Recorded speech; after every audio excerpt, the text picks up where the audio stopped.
or drop some questions in chat. I'm going to go ahead and start recording pretty soon. Oh, actually, looks like we've already got our recording going. So let me grab this so I've got it. All right. Let's get all set up. Thanks for joining. Today we're going to talk about PTF, or PeopleSoft Test Framework. We'll talk a little bit about the tool itself. We'll talk a little bit about what SpearMC does with the tool. We'll talk about how you can use the tool, a couple of additional things that SpearMC has built to help you use the tool, and one sample implementation. I actually switched it up a little bit. We have another client that I'd really like to talk about today, which is the state of North Dakota and North Dakota University System. We are currently implementing and using PTF for a testing as a service contract there. And it's been going quite well. It's been a very interesting learning experience, and I'd be happy to share that information with you all today. So let's get going with the intro to SpearMC. This is my manager, Randy. You have probably seen a lot of him today. He's presenting many sessions, including one at the same time right now on expenses, mobile expenses, I believe. So if you see him, tell him Tarun said hi. And if you have any questions about PTF, whether it's pricing, sales, SpearMC questions, just questions about Chicago and the weather, please contact him. I've got his LinkedIn there. Go ahead and scan that with your phone, his phone number, and his email. And of course, please CC me on there. My name is Tarun Raj. You can call me Tarun.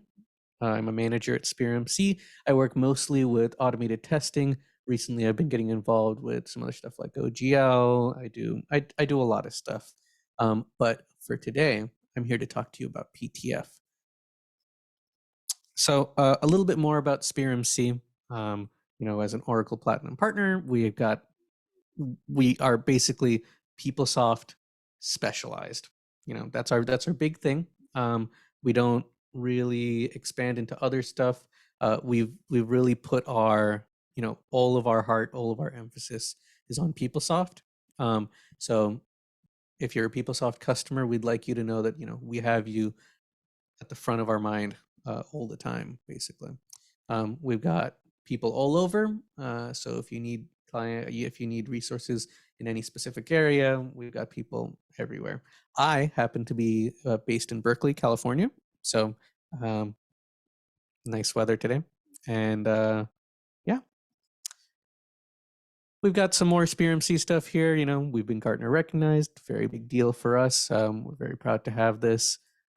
We offer many different services. I will be actually talking about one of these, which is managed services, because our testing as a service falls under managed services. But as you can see, we offer much more than just that. And speaking a little bit more about managed services, you can see here the testing as a service is one of the items under managed services, but this includes so much more. Literally anything that you might want to do with PeopleSoft, we can be there to help you do that. All right. That's our whole SpearMC intro and everything done. Let's get right into PTF, or PeopleSoft Test Framework. What is it? Why do we use it? Well, PeopleSoft Test Framework was originally built for test engineers and developers as an internal tool at Oracle. Of course, they realized very quickly that this would be very useful for clients as well. So when they released it, they've released it. They released it quite a long time ago now. It's gone through many changes. So I'm sure many of you may have seen it in its original form. It has changed quite a bit since then. I think that it does a lot of things really well. It allows you to execute tests in Chrome, Firefox, Internet Explorer, and now Edge as well, I believe. It does a very good job of having an easy to understand library of tests and test cases. It has multiple test cases that you can set up for each test, so you can do slightly more in-depth data management between tests. It allows you to link up different tests to create shells. And these shells allow you to test much broader processes in your system. It allows you to create maintenance reports, which can be useful when you're doing an upgrade or something. You can sometimes quickly find out which tests have broken. And that sort of falls into those test upgrade tools as well. Uh, so let's take a look at what PTF actually looks like. I've learned long ago that recorded demos are usually much safer. So here I've got what it looks like to create a test. In this case, let me start off by pointing out that PeopleSoft Test Framework is at its core a record and replay testing tool. Like many of you may be familiar with Selenium, and Selenium is really at the core of PTF. So here, we're going to try recording a test. So you can see up on the top left, I've got a test recorder window. Not only does that give me controls as far as recording, pausing, editing my test, it also allows me to keep track of where I am in the test as well. You can see that there are some small, there's a little bit of text there that will change as I hover over various elements on the page and select them for recording. And looking at that text, it's very small, but what you might notice is that those are actually the HTML like objects that you're seeing on the page. It usually picks some property of them, for example, the ID or the name, and it uses that to define where on the page it's recording that click. And this is very important. The way that PeopleSoft sort of renders its HTML pages, that those HTML values are directly correlated to the PeopleSoft objects in the database.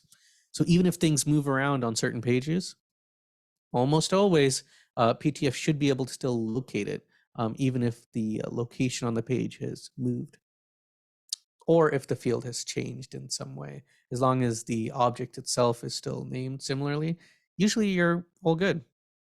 So as you can see here, I'm walking through all the steps to record creating a requisition in this case. As I go through each field, you may see that in the test recorder, it's recording not only the field, but it's also recording the information that I'm putting into the field.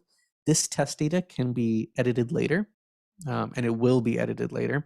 That is really the job of a PTF developer, is to not only edit that test data, but find a good set of test data that allows for repeatable testing. So as a best practice, I generally try to click on as many fields as I can on any page. That way, it's recorded in the test. Later on, I can always remove fields. I can always edit fields, but it's always easiest if I have them recorded in the test to begin with. So as I move through here, you can see that I'm trying to do this the way that a user might do it, entering dates or entering information such as the origin and currency code. As you can see with the accounting date, I actually entered in the date itself. And that's because later on, I'm going to replace that with a reserved word in PeopleSoft Test Framework and it's a hashtag or the pound sign, and then the word today. Using that reserved word, we'll enter today's date, for example. And that sort of replicates what you might do if you were a user, is you'd probably click that calendar and then just enter today's date or select the today button on the bottom. So you can see here, I'm going through, entering my item, everything like that. The recording is continuing. I'm going to go ahead and kind of forward through a bit here. I'm sure everybody here knows how to enter requisitions and such. You can see here that I went into a prompt table and I selected an option there. And here is something I'd like to highlight. So at this point, I have now saved my requisition. I'd like to finish this test by confirming that it was approved. How do I do that? So far, we've looked at how to enter fields, and that's straightforward enough. How do you verify that a field exists? You can go here and select the verify option. And then I can click and drag over here, and as easy as that, I can verify that the status says approved. or whatever I wanted to verify, really. And this I can, again, I can edit this later. So let's say that I'm working on a requisition that should not be auto-approved. Perhaps I might change that. So this is PTF itself. So this is how PTF represents tests. You can see that it's sort of like an Excel spreadsheet. You've got rows, you've got columns. Each row is a specific step in the test. Right here, I am deleting a certain number of steps right in the beginning. And that's because PTF uses something called page prompt to get to a specific page in the tool. Rather than going through the navigation, which may change from time to time, we navigate directly to the page in PeopleSoft that we want to test. Now, of course, if you wanted to test the navigation, there's no reason for you to delete those steps. Feel free to record navigating through those steps. But for the most part, we're not trying to test the navigation. We're trying to test the page itself. And for times like that, it's much faster to use page prompt, where it'll navigate directly to the page that you want to test. So here, I'm doing the job of a PTF developer, which is having recorded the test, I'm sort of going through, removing things that I don't need anymore. Here, for example, that's where I was going through the prompt table. And I don't need to go through the prompt table. I can just enter in the value directly, which will make for a much faster test. And faster tests mean you can run more, mean you can get more results quicker.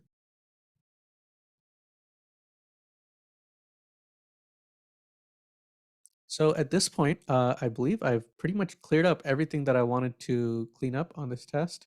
I'm going to go ahead and give it a description and a name.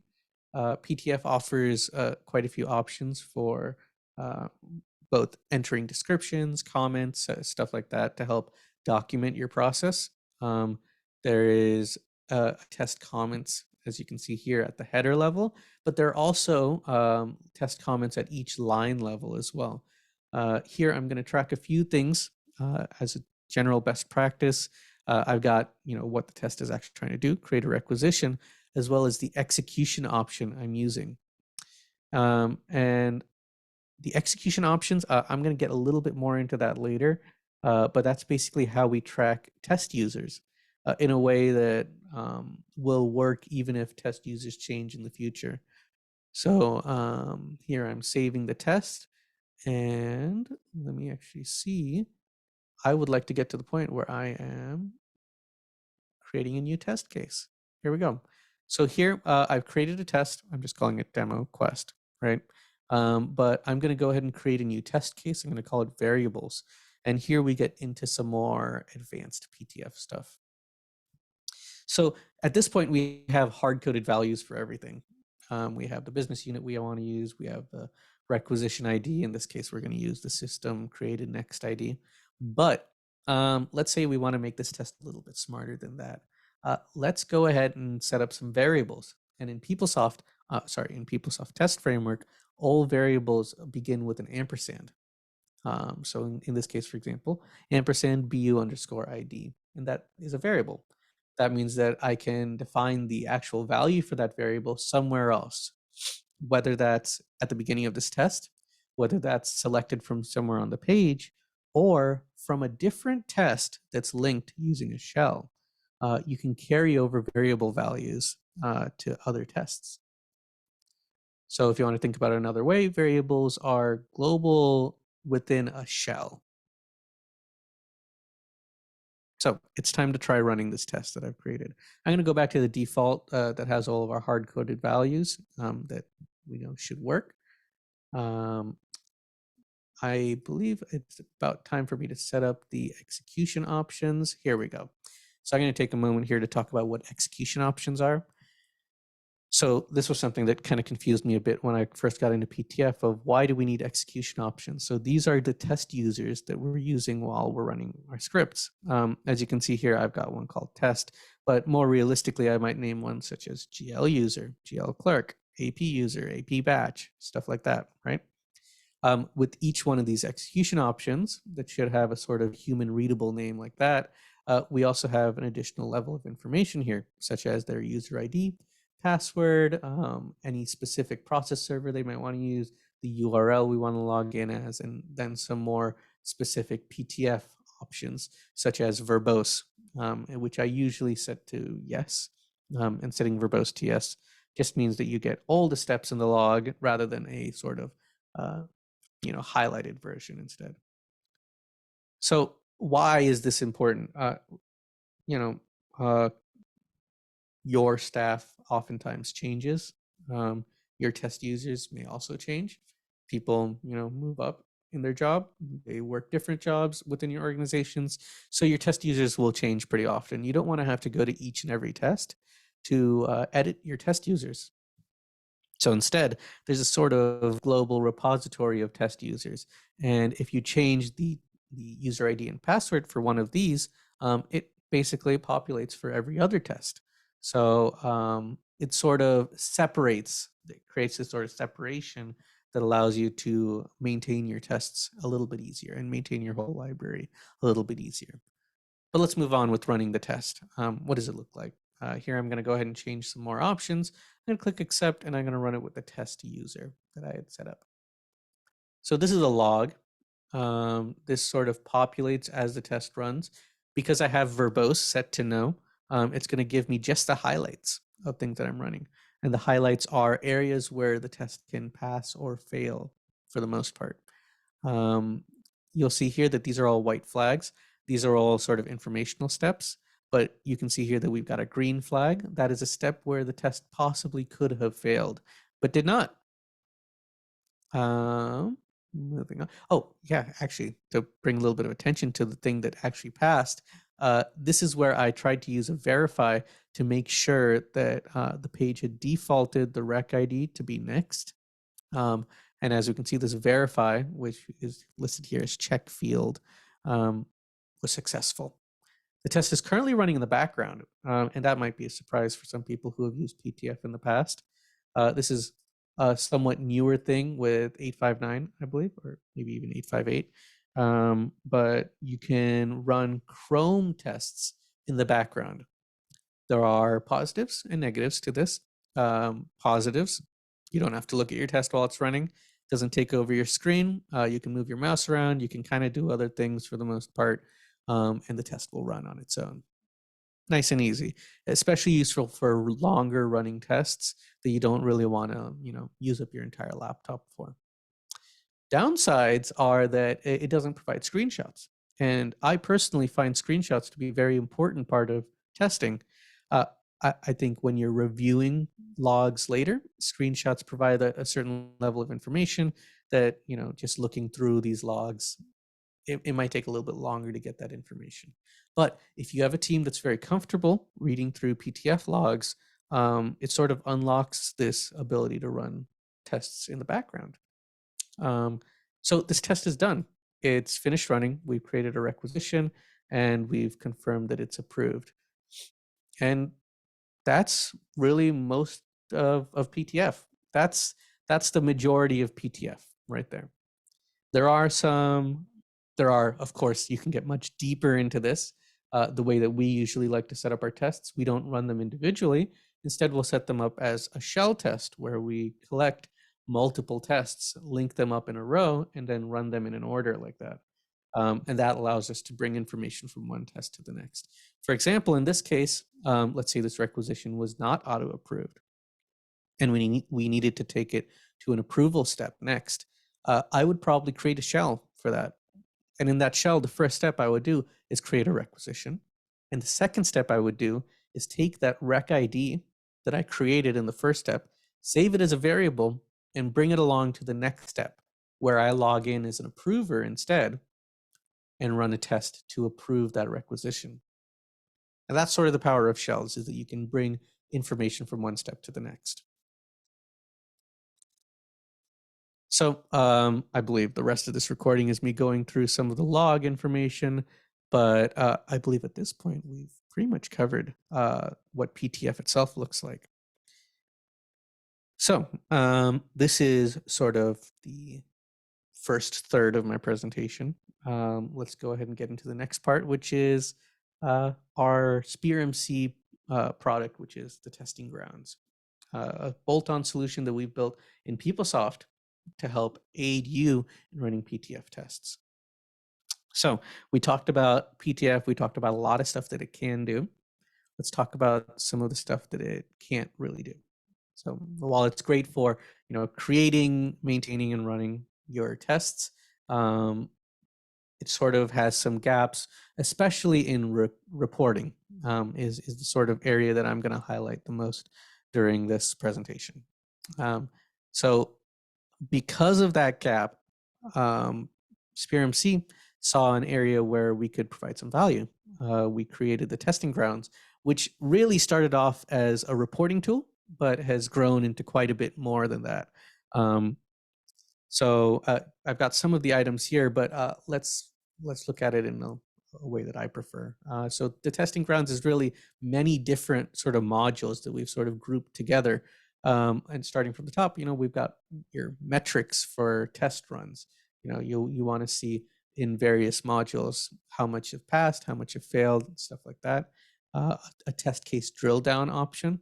So as you look at your metrics, let's say you want to figure out what failed.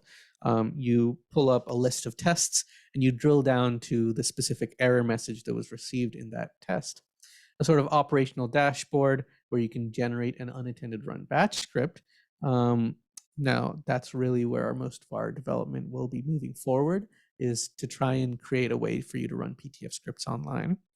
And then test evidence reporting, which is where the Testing Grounds actually began, with creating logs that you can save off as PDFs for review later. And then last but not least is the Gold Library. And that is our selection of PTF scripts that we've built to work in a demo instance. We've got one for all 4 of these pillars that we have listed here: finance, HCM, ELM, and campus solutions. We have hundreds of scripts, I think, right now. And if you're interested in the specific listing of scripts, we can get you that specific listing as an Excel spreadsheet for your review. But they cover most of your main modules. Let's take a look at what the Testing Grounds actually looks like inside PeopleSoft. So some of the different features that we have included. Here we've got a dashboard. And this dashboard is actually representing the PTF folder structure. I personally prefer to organize my PTF. Let me actually pause here to talk about this. So I prefer to organize my PTF library in terms of modules. So, in finance, for example, I'd have one for accounts payable, one for purchasing, stuff like that. So within each module folder, I would have all the tests that relate to that module. Sometimes that doesn't work so well, like when you're creating cross-module shells, then perhaps you might want to create a separate folder for that. But in this case, we're providing some sort of metrics at a folder level. In addition to that, we've got a sort of drill down where now we can see which specific tests passed, failed, or haven't been run yet. And then we can get a little bit deeper than that. So if we go to the sort of action menu on the side, we can see that we have a couple of options here. We can see a more detailed log, and we can even update the test data. So here we've selected a failed test. I'm going to take a look at the log that was generated in the PeopleSoft Test Framework tool. I'll view it online, go to the bottom. I can see here exactly where it went wrong. Here's the message. Seems like there was some invalid value there. And I can pull up the screenshot that was taken during the test, just in case there was anything else on the page that I want to look at. Here, for example, I can see the value that was entered incorrectly. Just gets me to the resolution a little bit faster.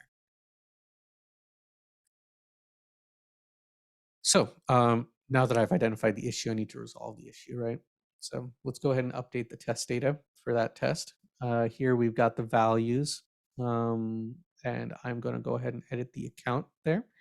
You can see on the left side that we have some description for each of the steps. Where possible, the Testing Grounds tool will pull that information from the PeopleSoft records itself. It tries to get the record name and such. However, for any of them that aren't filled, it can also take the comments field from that specific line in PeopleSoft Test Framework. So let's say you have a more specific thing that you'd like to have included here as documentation for later, you can do that then. So here we've created a manual script, and I'll show what that looks like later, but I'll just pull it up on my screen afterwards. Let's talk a little bit about what the operational dashboard was looking like. So here, what we're working on is a way to sort of organize your scripts in terms of test cycles. For example, a regression test cycle, which is where PTF I think shines most, sort of a tangent. But here I can add specific tests in various modules. I can select the test name, test case, set up the execution option, and then generate a batch file. And this batch file uses an Oracle delivered functionality to run PTF scripts in an unattended way, where it'll open up PTF and run the scripts in the order that you've selected here. So I'm going to go ahead and forward a little bit through here as it does this, and I generate my batch script. And then here, this is, I guess, the heart of the testing grounds. This is where it really began, was with the test evidence tool. Let's say that you run a testing cycle. You need to generate some sort of evidence, some sort of proof that your automated tests have run successfully. Perhaps you need to communicate with BAs or end users that don't have access to the PeopleSoft Test Framework tool. You can generate PDF versions of your test cycle. So in this case, I'm going to go ahead and use some of my filters to select a specific test. Here you can see that I've selected just the tests that have passed between these cycle dates. And I can create a few different reports at different levels of specificity. So you can see here that we've got the online view of what the log looks like. This is all the information that you can access in the tool, but available online for you to view. So once I've filtered down to the specific test that I want to see, I can verify that it has the screenshots that I'd like to see before I generate the PDF. And I can make my decision as to what level of PDF I want to generate. I personally always generate the detailed report because it has every single step. It has all the screenshots. It has as much information as possible, which just means that in the future, it makes reviewing and auditing that much easier. And as you can see here, the screenshots are appearing in the PDF as well. Sometimes a picture is just much easier than looking through the entirety of a log. And here I've saved that PDF off for later. All right. So I've got some screenshot versions of all of this. I can put this, or I will have this slide deck available for you later. So in case the video isn't working or anything, we've got all of these screenshots. All right, that's part 2. Now for part 3. Let's talk a little bit about a case study. I know in the title I had Barnabas, but I'd actually like to talk about North Dakota because they have had quite a large implementation of PTF. So they've been implementing PTF in multiple modules across 2 separate organizations. So we're looking at in NDUS, we've got HCM Finance and Campus Solutions. That's North Dakota University System. And North Dakota State has Finance, HCM, and Enterprise Learning Management, which is kind of a rarer pillar for us to find, to see, but PTF still works for that. So how do we implement the testing grounds at a new client? The testing grounds itself, our bolt-on tool, very simple, very straightforward. It's just a PeopleSoft bolt-on. Migrate, make sure that you have your security set up properly, and then you can ask us to verify everything for you.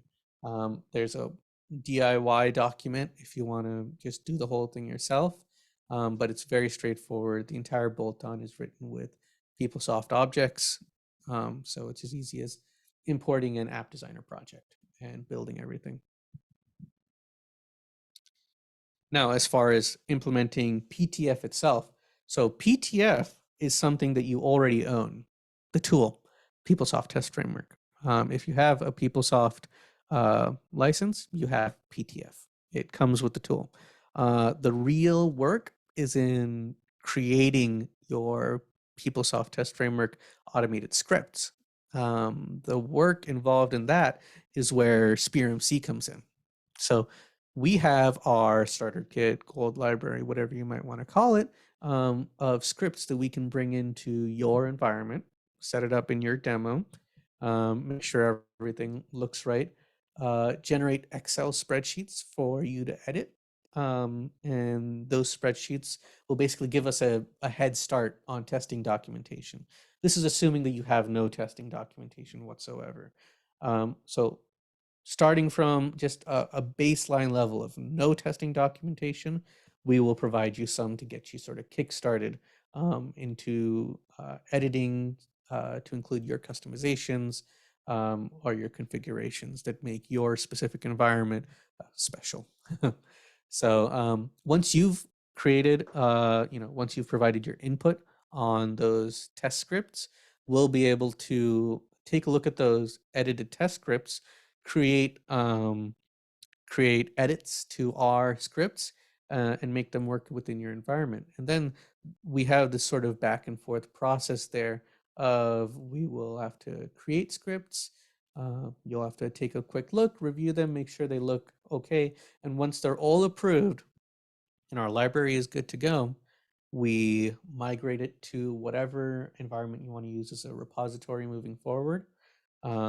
Oftentimes, and this might feel weird, but we move those tests to your production environment.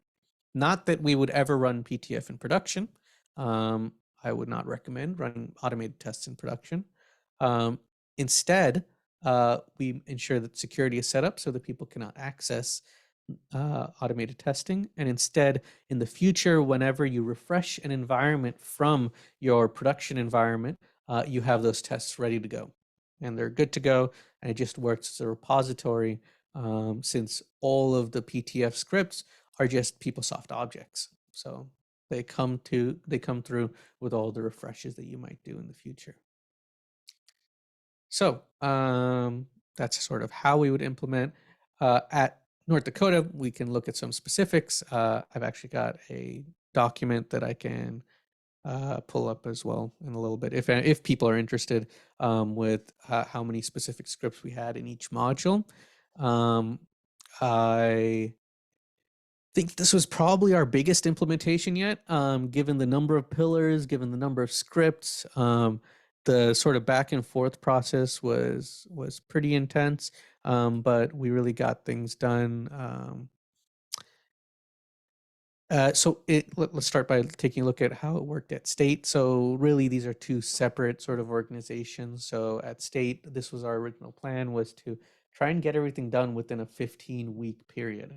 And that included, getting our project going, getting all of our PTF migration, getting basically our gold library migrated in, getting the testing grounds deployed, and making our changes to not only the scripts, as not only the manual scripts, but the automated scripts as well. So at State, what we decided to do was we tried to do all three pillars simultaneously. So they had three pillars at State. They had HCM, FSCM, and ELM. So thankfully, ELM was a fairly straightforward operation, but FSCM and HCM were definitely a lot more complicated. As you can see, we have quite a few different modules. This is an example of what one of our trackers would look like while we're going through the actual build process. And this is actually also how it looks during our testing as a service process. As we're running tests within each pillar, our developers update trackers so that you have sort of high-level view of what's going on. And if you don't want to use the tracker, you can always log into the Testing Grounds tool and pull up individual scripts themselves and see how they've been run, take a look at their logs, and verify that everything's running as expected. We've got some more trackers here. You can see ELM was a much smaller implementation, but definitely finance. We're looking at almost 200 scripts, 190 scripts, 189 scripts, really split among many different modules. And these are all sort of customized to meet North Dakota State specific needs. North Dakota University system, we tried to sort of adjust a little bit. We decided that we were going to kind of stagger finance and HCM, which I think worked a lot better. And I would recommend this because in the end, your developers, you sort of our development resources had time to not only learn from the first implementation, a little bit more about the NDUS environment, but it worked well as far as sort of making sure that we had enough resource availability to deliver in a sort of neater way. So taking a look at this, we'll see similar numbers. This is because we started with the same gold library. So what we did was we took that sort of gold library, we made changes where required, we removed scripts that we don't use, we added scripts that were missing, and that's sort of how we're getting our totals here. Here's their HCM pillar, and I'd like to draw a little bit of attention to the campus solutions pillar. This one is much more sizable in ELM. And I actually think the campus solutions, out of all of the pillars that we've implemented there, may be one of the smoothest when we run our testing.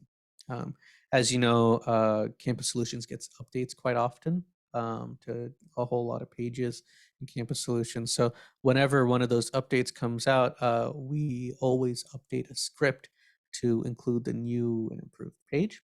And we've been able to do that, I think, on a fairly timely manner, and provide testing for those new pages as they're released within campus solutions. So these are our sort of big numbers that we were like kind of trying to emphasize. You know, we got a major reduction in testing cycle time, and we tried to include as many customizations as possible, because that's really such an important thing when you're doing regression testing, is to make sure that none of your customizations are broken. So wherever possible, trying to touch customizations during your testing, definitely it just makes for less of a headache down the line, less tickets filed in production, you know, just everything's nicer if you can test as much as possible.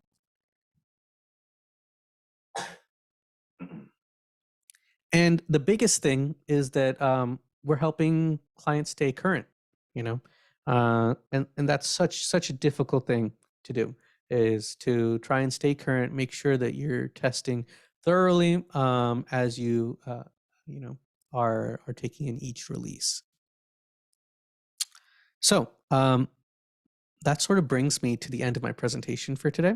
However, I'd like to make sure that if people have questions about PTF, about how we implement PTF, about anything else related, please feel free to unmute. Let me go ahead and take a look at the participant list and ask away. And let me actually bring us to a more useful slide to end on, which is this. So if for any reason, you know, you're still trying to formulate a question or anything like that, go ahead and send it to me on my email. I will even answer texts. Give me a phone call. That's my cell phone. I will pick up, or add me on LinkedIn. Send me a message there. Any of these options work to contact me, or feel free to contact Randy as well. And you will see more of Randy today. So I do see a question from Fernanda de Silva. Hi, when you say number of scripts, are you referring to tests? That's correct. That's, I guess, well, let me be clearer, actually. So there is a distinction between tests and test cases. I'm referring to test cases. Well, usually when I talk about scripts. And a test case is not only the process. So let's say creating a voucher is the test, but creating a voucher with this business unit and with this information is the test case. And so we don't just share tests, we share specific test cases with the data that's associated with it. Thanks for your question. Great question.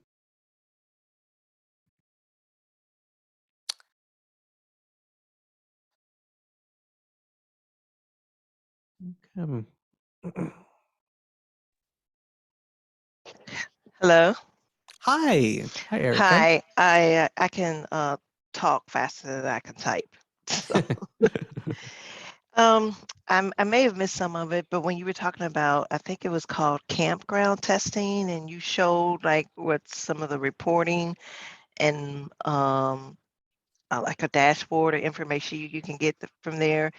Did you say that that was not available, and that's something like that you were currently working on, or?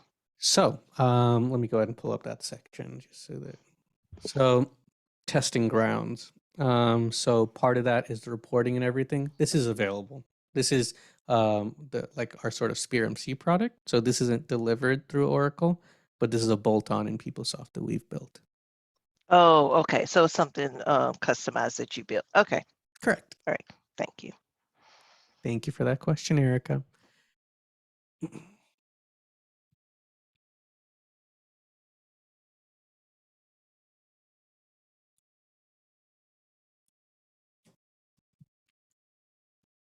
me go ahead and go back to.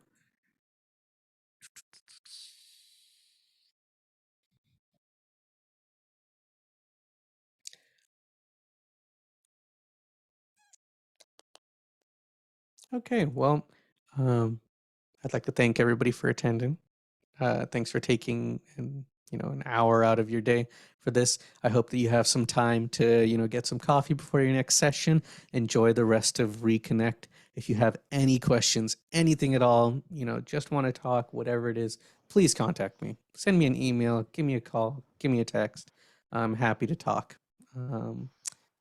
Thanks so much. And where did you say we could get those the additional information? I think you mentioned something like some test scripts or this slide, or or at least Absolutely. can you put that in the chat so that we can have how to get that, whatever's easy.